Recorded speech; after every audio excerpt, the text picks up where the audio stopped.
Hasta ahora, los anatomistas que precisamente se ocupan de la estructura del organismo habían olvidado la fascia.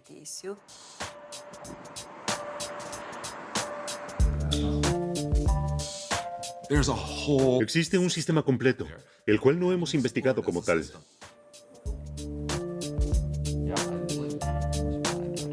En la neurología, la percepción del cuerpo, la transmisión de la fuerza, la potencia del movimiento, la cicatrización de heridas, casi no hay área donde la fascia no desempeñe un papel significativo y desde la perspectiva actual a menudo es sorprendente.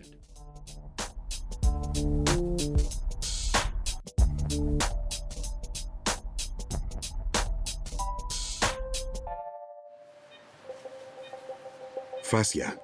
¿Qué es?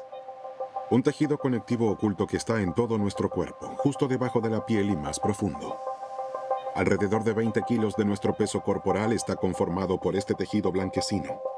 La fascia envuelve nuestros músculos, tendones y órganos. Es lo que une nuestros huesos. Durante siglos la fascia fue pasada por alto y subestimada. De repente está en boca de todos, pues parece que desempeña un papel fundamental en nuestra salud. ¿Se encuentra aquí la causa y la solución de la dolencia más común, el dolor de espalda? La búsqueda de esta respuesta nos lleva por el mundo entero. En Maine, en los Estados Unidos, Thomas Myers capacita a terapeutas. Es pionero en cuanto al estudio de la fascia y ha escrito un novedoso libro sobre esta, Anatomy Trains. Cree desde hace tiempo que la fascia está interconectada por todo el cuerpo. Si alguien viene a verme con una inflamación en la fascia plantar, el pie, rara vez la solución más eficaz es solo tratar esa fascia. Puedo conseguir una mejora duradera si trabajo en la parte baja de la pierna o arriba, en los músculos del muslo, o incluso en la parte trasera de la cabeza o el cuello, porque todo es parte de un sistema. Myers está convencido de que la fascia, este tejido misterioso, está interconectada en nuestro cuerpo por innumerables líneas, desde la cabeza a los pies, de una mano a través del hombro a la otra, incluso en espiral por todo el tronco. Él asegura que si se siente una punzada en una zona, la causa suele localizarse en un lugar completamente diferente. Hay muchas causas diferentes del dolor en la zona lumbar inferior. Estas pueden tener que ver con el arco del pie, con las rodillas o a partir de la cadera. Puede bajar desde los hombros. Observen el gran triángulo entre los hombros y la parte baja de la espalda, es decir, todo está unido. También observamos cómo se comporta la espalda cuando se inclina hacia adelante. Inclínate más hacia adelante. Queremos ver si las apófisis espinosas se alejan cuando están bloqueadas facialmente en una región. Puede ser difícil para la cámara tomar esto. Está bloqueada entre L2 y L3. Cuando intento solucionar un problema en la zona lumbar, no puedo permitirme en absoluto dejar de observar todo, porque no sé dónde está la causa del problema. La biotenseguridad, es decir, la tensión de todo el sistema facial, hace visible el problema tal vez en la región lumbar, porque allí todos tenemos un punto débil. Pero eso no significa que el problema también tenga su origen allí. Tengo que ver en conjunto si realmente quiero suprimir el dolor permanentemente. Anatomy Trains es la Biblia de los terapeutas en todo el mundo. Sin embargo, ¿qué hay de cierto en estas curativas líneas de las que habla Myers? Aún falta la prueba científica. En Frankfurt del Meno, el científico deportivo Jan Wilke está tras la pista. Quiere averiguar si existen realmente estas cadenas anatómicas de Myers. Para probar la línea dorsal de Myers, Wilke realiza una serie de experimentos. Si se mueve la articulación del tobillo, la fascia en realidad también tendría que moverse en la parte superior del muslo. Y efectivamente, el ultrasonido muestra un leve deslizamiento de la fascia. Al menos los primeros resultados de nuestros diagnósticos piloto parecen ser así. Si muevo algo allá abajo, es decir, si estiro los músculos de la pantorrilla, también parece detectarse un efecto de tensión en la musculatura de la parte posterior del muslo. El segundo experimento es aún más importante. La prueba de la conexión facial entre la columna cervical y la pierna. En el medio se encuentra toda la espalda. Primero se prueba la movilidad de la columna cervical, luego se estira la pierna. ¿Qué efectos tiene este estiramiento sobre la columna cervical? Bilke quiere averiguarlo.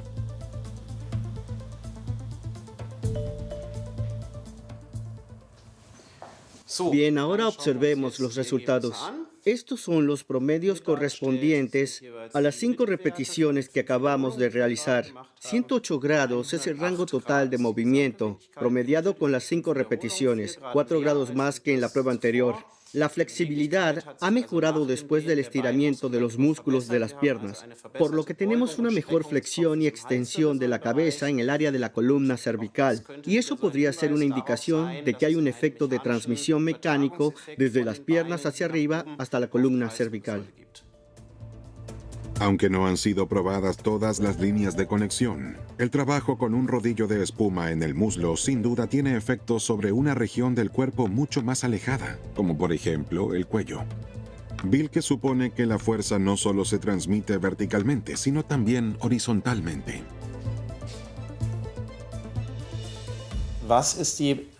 ¿Qué relevancia tiene en la práctica? Porque ese es el objetivo último de la investigación, cómo aplicarlo en la práctica. Ver si puede ser una alternativa factible para el médico y el fisioterapeuta, o incluso para el paciente, que al estirar en casa tiene que centrarse en trabajar la tensión del cuello, en la zona de la columna cervical, o si no quiere, puede trabajar quizá el área del tronco de las piernas, y lograr resultados mediante un efecto de transmisión. Él, Jean-Claude Guimberteau, es el primero que hace visible lo que Myers y Bilke examinan con las manos y con instrumentos de medición. Este cirujano de mano de Bordeaux descubrió durante sus innumerables operaciones la fascinante red en todo el cuerpo. En las cirugías se ve todos los días cómo se deslizan las capas de tejido conectivo. Pero ¿cómo funciona este deslizamiento interconectado? Una pregunta que nadie ha respondido hasta ahora. Yo quería saber cómo funcionaba para poder reconstruir mejor los tendones, porque los tendones también son tejido conectivo. En el Instituto de Cirugía de Manos y Pies de Burdeos, Guimberteau hace que el mundo de la fascia que ha descubierto bajo la piel sea visible. Con una cámara especial filma el tejido en el cuerpo vivo. Sus imágenes han cambiado la ciencia y la percepción de la fascia. ¿En las fibras, el sistema? Se ve aparentemente caótico, pero no lo es, ya que hace posible la vida, una física perfecta. Cuanto más investigamos, más comprenderemos las fascias y su estructura. Y esto abrirá nuevas posibilidades terapéuticas.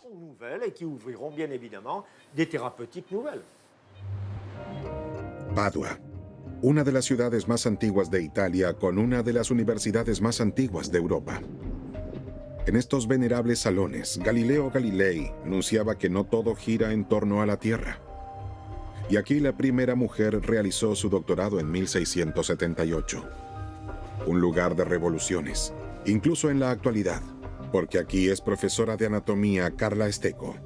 Ella imita a sus antepasados, que aquí en la antigua sala de anatomía investigaron el interior del cuerpo humano contra la prohibición de la Iglesia. Así como hoy, Stecco es una de las primeras en el mundo en investigar la fascia. Mi padre fue uno de los primeros que se interesó en la fascia y en cómo tratarla. Por eso, en nuestra casa siempre se hablaba del tema. Pero al principio no estaba realmente segura de lo que éstas hacían. Así que comencé a interesarme por la anatomía de la fascia, y en particular en las disecciones, porque creo que es el mejor modo de visualizarlas y de comprender cómo funciona este tejido.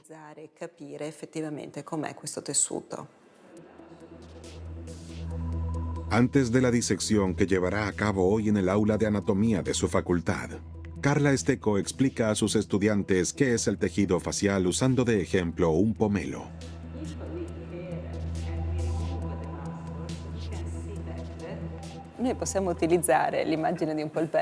Con este pomelo podemos entender mejor qué es la fascia y cómo ésta se conecta con el músculo.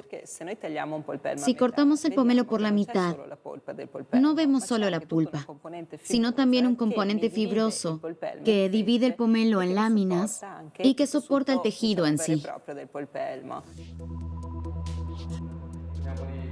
En el modelo humano, muestra a sus estudiantes por dónde se distribuye la fascia en todo el cuerpo.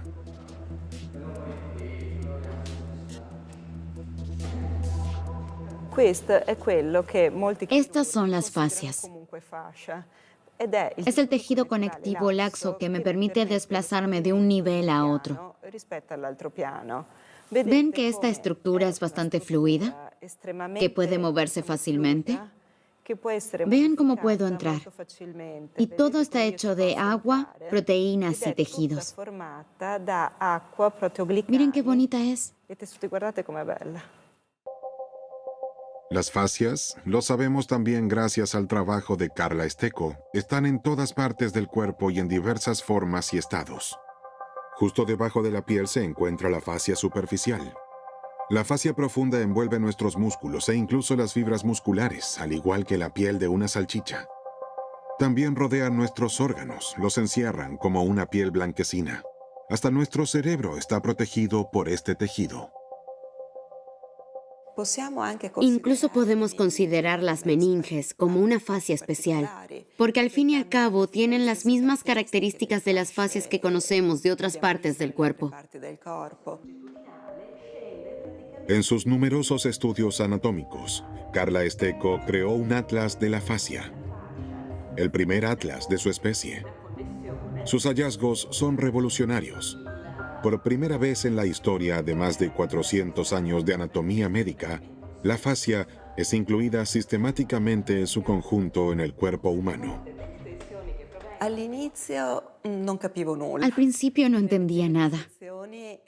En las primeras disecciones todo parecía ser un desastre y no veía una imagen clara. Entonces, paulatinamente, entendí cómo buscar y localizar la fascia. Ahora está bastante claro qué es la fascia. Eso quise mostrar en mi atlas. Esteco investiga la llamada toracolumbar, la fascia más grande de la espalda. ¿Encontrará aquí lo que causa el dolor de espalda de tantos pacientes? En esta región de la zona lumbar hay una zona que es crítica y no es de extrañar que el 80% de las personas se queje del dolor de espalda. La gran fascia toracolumbar, los investigadores todavía no pudieron descifrar todos sus secretos. Pero su importancia para muchos problemas de espalda es cada vez mayor. Esta que hemos logrado aislar es la fascia toracolumbar. Es la fascia profunda de mayor importancia que tenemos en el cuerpo. Actualmente está siendo muy estudiada porque parece ser el origen del dolor de espalda no específico. La fascia toracolumbar es una de las fascias más importantes de nuestro cuerpo. Sin embargo, ¿cómo puede ser que una fascia cause dolor? ¿Por qué este colgajo de tejido siempre nos causa problemas? Esto es lo que quiere saber Robert Schleip, uno de los investigadores más reconocidos de la fascia en Alemania. Desde que sabe cómo está interconectada la fascia en nuestro cuerpo y lo importante que es el ejercicio para el tejido conectivo, salta la cuerda diariamente durante varios minutos. Este psicólogo y terapeuta corporal se dedica a la práctica, como a menudo ocurre con quienes investigan la fascia. Pero quería saber con qué estaba trabajando exactamente, así que se tomó un tiempo para dedicarse por completo a la investigación científica. Realizó su doctorado sobre el tejido facial en el Instituto de Fisiología Aplicada de la Universidad de Ulm, en Günzburgo. Sus hallazgos son premiados. Para mí esto es una historia de cuento de hadas, porque la fascia realmente era el tejido Cenicienta, así como el pequeño gordito del que siempre se rieron y ahora de repente es apreciado. Para mí esto es una historia conmovedora y también muy real. Antes la fascia era el órgano desechable. En la anatomía clásica, uno estaba contento de haber diseccionado lo suficiente este órgano incoloro y pegajoso como para tener ya delante los verdaderos músculos y órganos. El hecho de que este órgano sin estructura haya empezado a estudiarse en los últimos años es un cambio muy emocionante. Schleib quiere saber cuáles son las diversas tareas y funciones de la fascia, por tanto tiempo subestimada. ¿Y de qué se compone realmente este tejido blanco fibroso?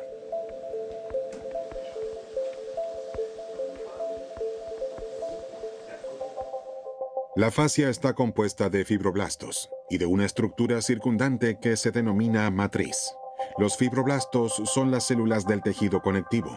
Estos producen, entre otras cosas, fibras de colágeno, de las que en gran parte está compuesta la matriz. Se puede decir que con el colágeno la fascia construye su casa. Curiosamente, en el tejido conectivo facial, las células constituyen solo una pequeña parte del volumen, pero generan una gran parte del resto. Así que me gusta compararlo con las hormigas que han construido juntas un gran hormiguero, a pesar de que ellas mismas constituyen menos del 10% del volumen.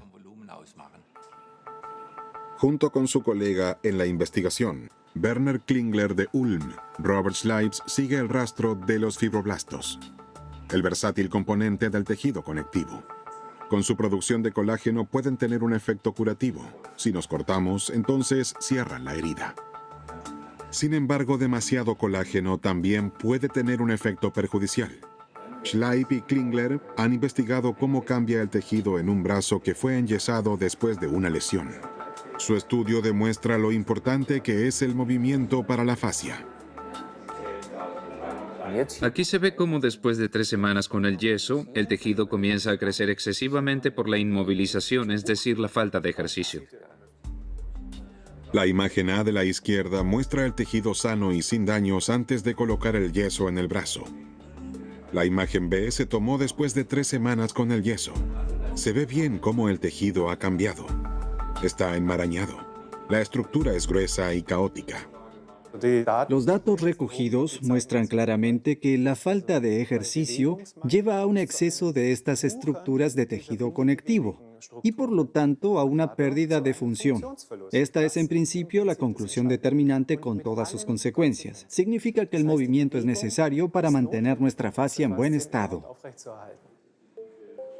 La falta de ejercicio y las malas posturas pueden hacer que la fascia se endurezca tanto que incluso oprima los nervios y los músculos. Se dice que el ejercicio en cualquier forma nos mantiene saludables. El movimiento también es esencial para nuestra fascia. Esta necesita estimulación regular para no adherirse o incluso volverse rígida. Hemos aprendido eso.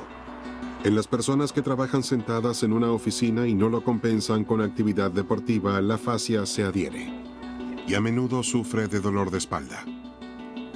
¿Existe entonces tal vez una conexión entre la fascia adherida y el dolor de espalda? Para averiguarlo viajamos a Boston. Aquí tuvo lugar hace 10 años el primer Congreso Mundial sobre la Fascia. En aquel momento estuvo presente Helen Langevin del Instituto Médico de Harvard. Ella es una experta en la fascia desde sus inicios. Originalmente era médica clínica. A menudo tenía que enviar a sus pacientes con dolor de espalda crónico de regreso a su hogar sin poder hacer nada. Ella quería cambiar esto. Hay muchas personas con dolor de espalda crónico, pero si se hace una radiografía de la columna vertebral del paciente o una resonancia magnética, los resultados son normales y no indican lo que desencadena el dolor. Y por el contrario, muchos tienen una resonancia magnética que se ve horrible, con discos intervertebrales dañados, pero no sienten dolor. Entonces nos preguntamos si la fascia lumbar podría desempeñar un papel, porque es una estructura enorme en la espalda que conecta los hombros con la cadera, una gran área de tejido conectivo. Lo que aclara la imagen de ultrasonido del brazo también se aplica a la fascia en la zona de la espalda. Para descubrir la causa de dolor de espalda no específico, Langevin compara el tejido en pacientes con dolor de espalda y sin este, y observa una diferencia en la lubricidad.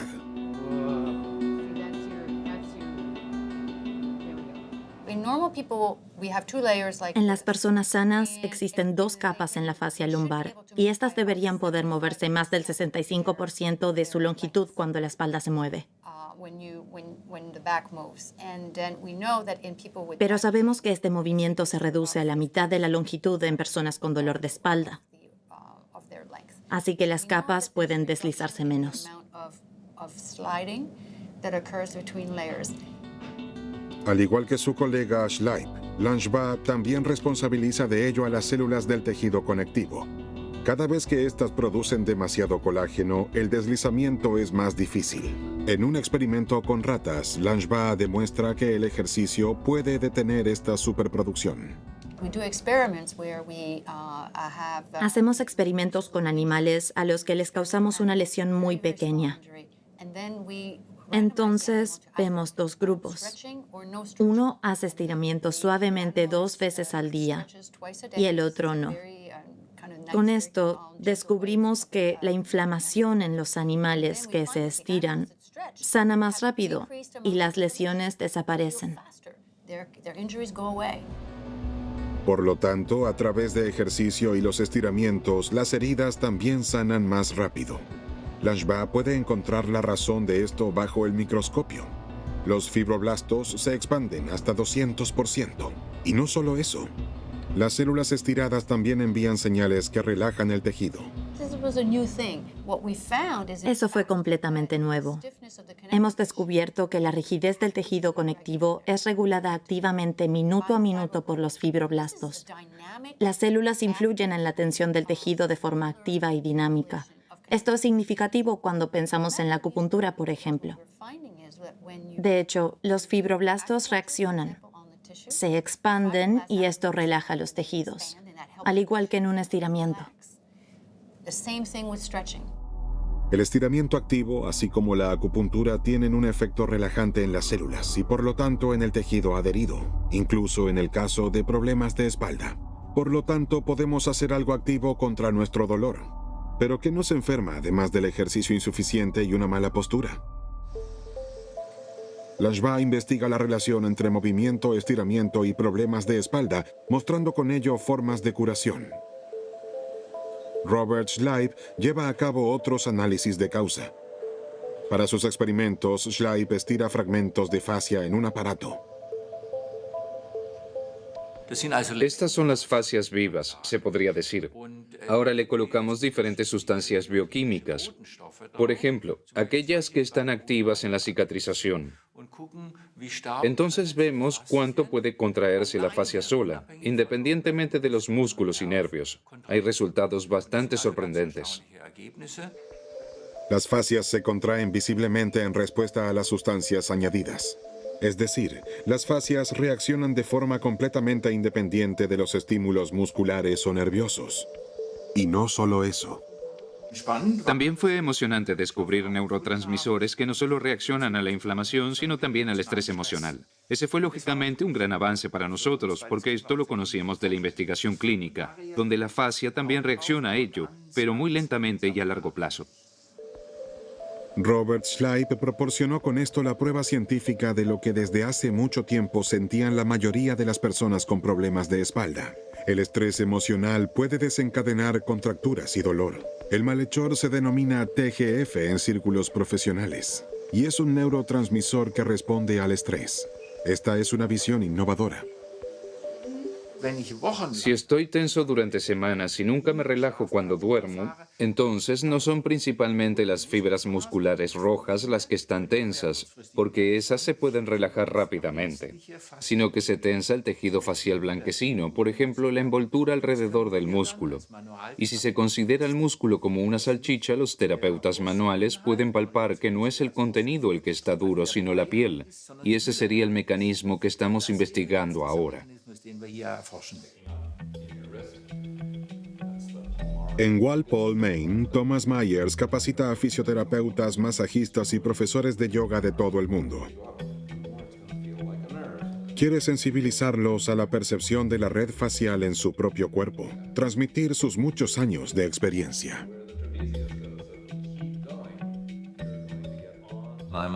Soy autodidacta y he aprendido todo por mí mismo con la ayuda de mis estudiantes y muchas buenas personas. Pero quería aprenderlo todo sobre la fascia. Y en la década de 1970 había poca literatura sobre la fascia. Hasta el día de hoy, Myers está fascinado con el tejido facial como una red que se extiende por el cuerpo entero. Se ocupa de que tengamos una sensación de nuestro cuerpo, de que todo esté en el lugar correcto y nos sostenga. Eso es lo que la investigación facial llama biotensegridad, una red de tensión interna que funciona perfectamente. La biotensegridad, la tensión, es un modo de construcción que explica mucho mejor cómo funciona la fascia como un sistema. Aquí en el modelo se observa que son solo varillas y bandas elásticas. Y las partes están dispuestas de modo tal que ninguna varilla toque a la otra. Todas se mantienen en su lugar por las bandas elásticas. Imagínense un modelo de esqueleto típico. Allí los huesos están conectados entre sí. Automáticamente piensa, dentro de mí hay un esqueleto y este se mueve por los músculos individuales, como los cables de una grúa que mueven la grúa. Pero no es así. Los huesos se deslizan en el tejido conectivo. Y si hiciera desaparecer de repente todo el tejido blando del cuerpo, entonces los huesos caerían al suelo estrepitosamente. Este es un modelo de contraste espléndido para nuestro pensamiento clásico de la columna vertebral. El modelo con el esqueleto como estructura de soporte. Creemos que la columna vertebral, como el sostén de la tienda de campaña, soportaría la blanda tienda. Así nos imaginábamos la columna vertebral hasta hace poco. Y tenemos un hermoso modelo de contraste tensegral. Aquí se ve también los elementos vertebrales. Pero no descansan en ningún lado uno encima del otro ni se presionan entre sí, sino que están suspendidos. Y si los elementos faciales, como estas gomitas elásticas, tienen una buena tensión elástica previa, una única vértebra puede desgastarse y aún así uno podría mantenerse erguido y ser la reina de la salsa de Cuba.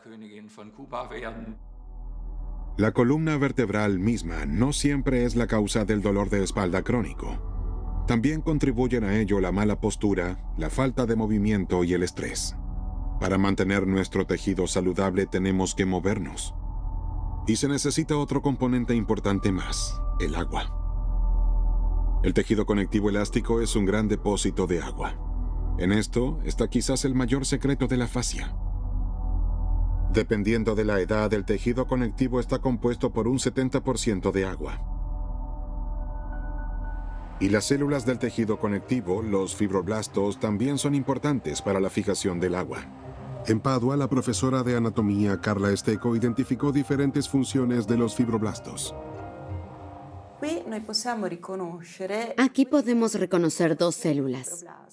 Las dos son fibroblastos, pero tienen funciones completamente diferentes. Mientras esta célula probablemente produzca colágeno, en la otra célula se encuentran estos pequeños puntos. Si lo ampliamos, vemos el interior de la célula y sobre todo estos pequeños puntos. Esto es el ácido hialurónico. Entonces podemos observar cómo las dos células producen sustancias diferentes.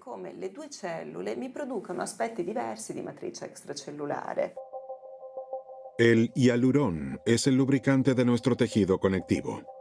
La molécula forma más moléculas, grandes y pequeñas. Se bifurca y ramifica, y así se convierte en una especie de estructura de esponja que puede fijar gran cantidad de agua. Mientras menos hialurón una a nuestro tejido, peor será nuestra movilidad. Antonio Stecco, el hermano de Carla, trabaja como consultor en la Escuela Universitaria de Medicina de Nueva York y lleva a cabo investigaciones sobre el ácido hialurónico. En el músculo del muslo muestra cómo se puede detectar el contenido de hialurón muy por debajo de la piel. Aquí observamos la piel inferior y aquí vemos la piel, la grasa, la fascia superficial, la fascia profunda. Y en la fascia profunda se encuentran, como podemos ver, diferentes capas de tejido conectivo. Entre cada capa encontramos ácido hialurónico Y aquí, en esta región, tenemos más espacio negro y eso significa que aquí hay más ácido hialurónico. Si no hay suficiente humedad, entonces el tejido se vuelve rugoso y quebradizo, como una toalla que se roza entre sí. El ácido hialurónico se asegura de que todo funcione sin problemas. En Ulm, Klingler y Schleip también siguen tras la pista del ácido hialurónico. Están investigando terapias que pueden mejorar la concentración de humedad y con ello se pueda mejorar el deslizamiento de la fascia. Primero miden cuánta agua hay en el tejido.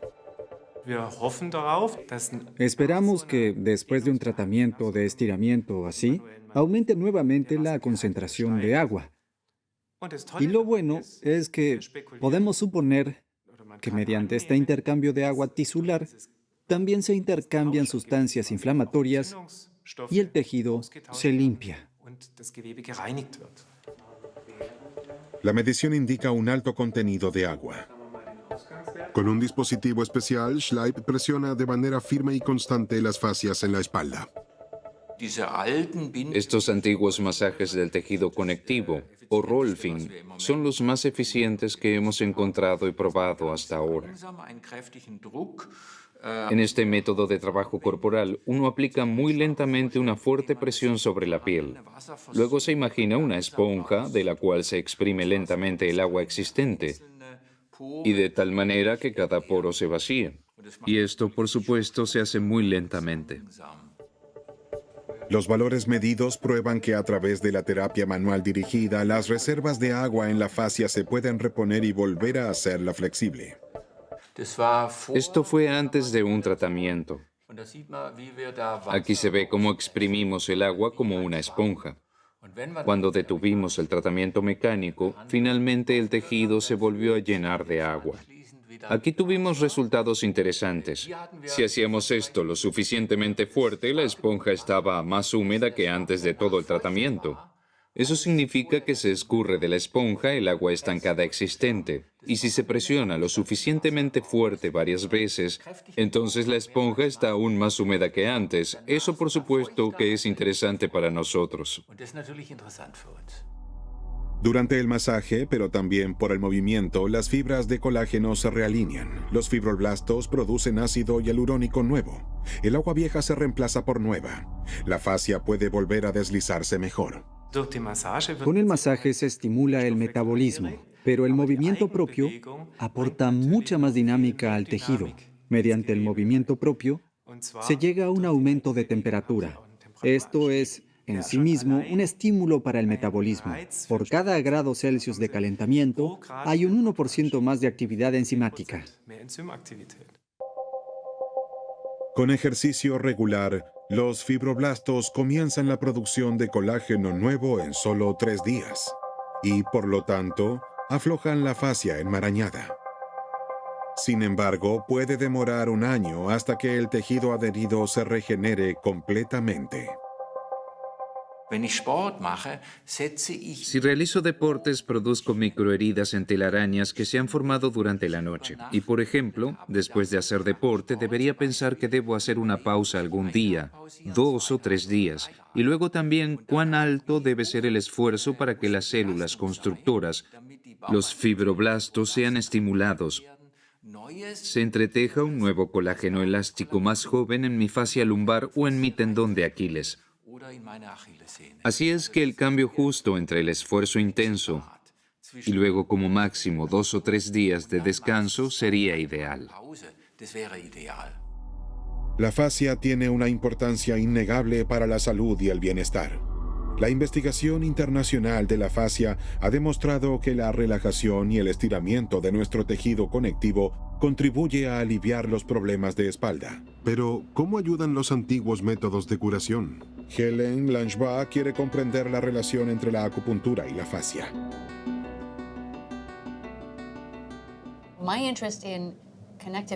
Empecé a interesarme en el tejido conectivo y luego en la fascia cuando estaba estudiando acupuntura. Si trabajas con una aguja de acupuntura, debes insertar la aguja y luego girarla suavemente hacia adelante y hacia atrás, con un poco de presión. Y luego, como acupunturista, sientes que el tejido se aprieta alrededor de la aguja. Esto despertó mi interés. Esto es importante para el funcionamiento de la acupuntura. Nadie había investigado esto antes. ¿Es solo una sensación de que algo retiene la aguja al introducirla y sacarla, o hay realmente una reacción en el tejido conectivo? Eso es exactamente lo que quería saber Langevin. Nos preguntamos primero, ¿puede medirse? ¿Puedes medir lo que sientes? Así que hicimos experimentos sobre cómo un robot introduce una aguja. La gira de un lado a otro y luego la saca. Y medimos la fuerza necesaria para sacar la aguja. Entonces, si el tejido realmente se sujeta a la aguja, el esfuerzo debería ser mayor. Y pudimos probarlo. Cada vez que se introduce y se saca la aguja, el colágeno se enreda como un espagueti alrededor de un tenedor. La sensación de resistencia que los terapeutas han sentido durante tanto tiempo ahora tiene una explicación científica. Además, incluso desde unos pocos centímetros de distancia, los fibroblastos reaccionan ante la aguja. Un efecto que también es visible en la imagen de ultrasonido. Pero, ¿qué provoca exactamente la aguja de acupuntura en la fascia? ¿Y podrían el mecanismo de la fascia y los fibroblastos explicar también el efecto analgésico del tratamiento de acupuntura? Los fibroblastos, que están a unos pocos centímetros de distancia, no solo los que están directamente en la aguja, se extienden, reaccionan, lo que relaja el tejido. Y hay algo más que nos ha interesado. Se libera una sustancia llamada ATP. El ATP es una sustancia mensajera que puede tener algo que ver con el efecto analgésico de la acupuntura.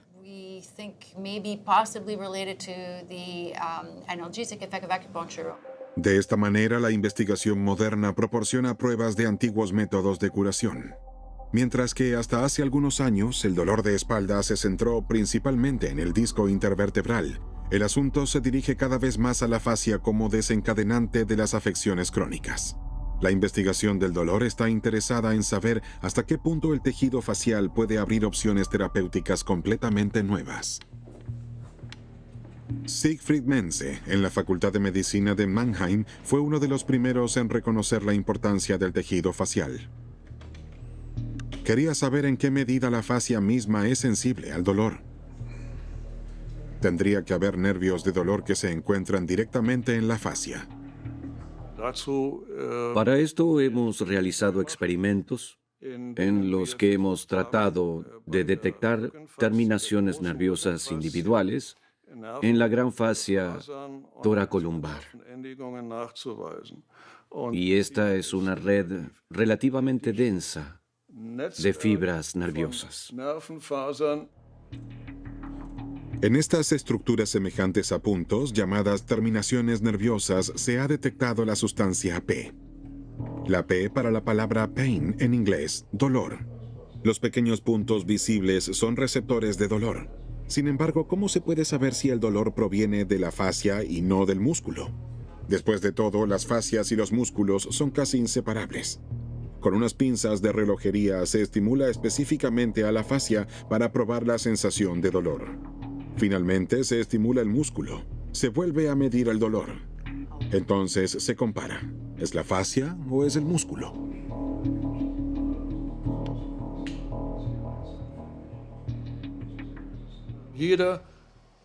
Cada barra vertical es una señal eléctrica. Y aquí tenemos esta rata anestesiada. He hecho una demostración con este estímulo de las pinzas. Hemos apretado la fascia y, como se puede ver ahora, surgen estas señales eléctricas a una frecuencia mucho más alta. En cualquier caso, lo que se puede decir aquí es que la influencia que tiene la fascia en esta célula nerviosa es significativamente mayor que la influencia de los receptores en el músculo. Las fascias están atravesadas por innumerables receptores de dolor, y esto hace que el tejido conectivo sea nuestro órgano de percepción más sensible. Esto podría demostrarse de forma inequívoca. Y al igual que Schleip, Menze y su equipo suponen que el estrés afecta directamente el tejido facial. Y es ahí donde entra en juego el sistema nervioso simpático o toracolumbar. El sistema simpático es parte del sistema nervioso autónomo. Desde el cerebro, pasando por la médula espinal, lleva a prácticamente todos los órganos. No podemos controlarlo. Cuando estamos estresados, se activa y programa nuestro cuerpo para luchar o huir, al igual que en los tiempos primitivos.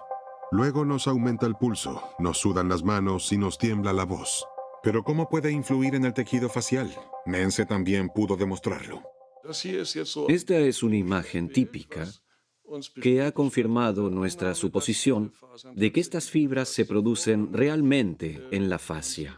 Aquí se ve una red de fibras nerviosas y si se acerca más la imagen, se ven de nuevo esas pequeñas extensiones puntuales de estas fibras y hay una alta probabilidad de que sean fibras simpáticas, lo que equivale a decir que si estas fibras son estimuladas por el estrés, por ejemplo, entonces se liberan sustancias que conducen a la contracción de los vasos sanguíneos.